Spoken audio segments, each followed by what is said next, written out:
Satyabama Institute of Science and Technology, Chennai and Sriperumbudur.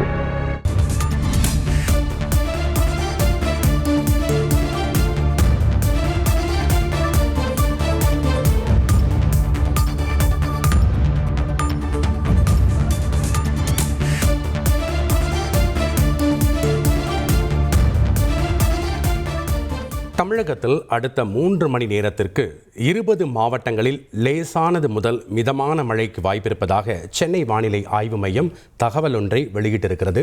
அதனை நாம் முக்கிய செய்தியாக பார்த்து கொண்டிருக்கிறோம். விவரங்களை வழங்க இணைகிறார் செய்தியாளர் தாயுமானவன். வணக்கம் தாயுமானவன். சென்னை வானிலை ஆய்வு மையம் வெளியிட்டிருக்கக்கூடிய அறிவிப்பில் என்னென்ன அம்சங்கள் இடம்பெற்றிருக்கு, அந்த 20 மாவட்டங்கள் என்னென்ன விவரங்களை பதிவு பண்ணுங்க.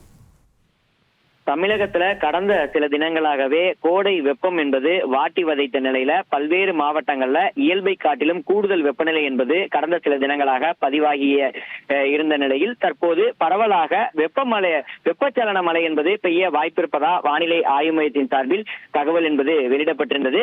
நேற்றைய தினம் வெளியிட்ட அறிவிப்புல அடுத்த சில தினங்களுக்கு அவ்வப்போது வெப்பச்சலன மழைக்கு வாய்ப்பிருப்பதா வானிலை ஆய்வு மையம் தகவலை வெளியிட்டிருந்த நிலையில் சென்னை உட்பட 20 மாவட்டங்கள்ல இன்று காலை 10 மணி வரைக்கும் தற்போது மழைக்கு வாய்ப்பு இருப்பதா வானிலை ஆய்வு மையம் தகவலை வெளியிட்டிருக்கிறாங்க. சென்னை, செங்கல்பட்டு, காஞ்சிபுரம், திருவண்ணாமலை, கள்ளக்குறிச்சி, விழுப்புரம், கடலூர், பெரம்பலூர் ஆகிய 8 மாவட்டங்கள்ல இன்று காலை 10 மணி வரைக்கும் மிதமான மழையும், ராணிப்பேட்டை, வேலூர், சேலம், திண்டுக்கல், மதுரை, தேனி, மயிலாடுதுறை, நாகை, தஞ்சாவூர், திருவாரூர், புதுக்கோட்டை மற்றும் ராமநாதபுரம் ஆகிய 12 மாவட்டங்கள்ல லேசானது முதல் மிதமான மழைக்கும் வாய்ப்பு இருப்பதா தகவல் என்பது வெளியிடப்பட்டிருக்கிறது. ஆக மொத்தம் 20 மாவட்டங்களுக்கு காலை 10 மணி வரைக்கும் மழைக்கான வாய்ப்பு இருப்பதா தகவல் என்பது வெளியிடப்பட்டிருக்கிறது. இப்படியான சூழல்ல சென்னை புறநகர் பகுதிகளான பல்லாவரம், பம்மல், குரோம்பேட்டை, மீனம்பாக்கம், ஆலந்தூர் உள்ளிட்ட பகுதிகளில் விட்டு காலை முதல் அதிகாலை முதலே பரவலாக மிதமான மழை என்பது பெய்து வருவதை பார்க்க முடிகிறது.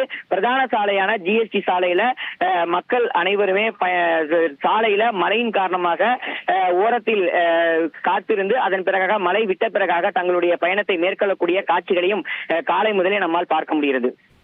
நன்றி தாயுமானவன், உங்களுடைய விவரங்களுக்கு. Satyabama Institute of Science and Technology, Chennai and Sriperumbudur.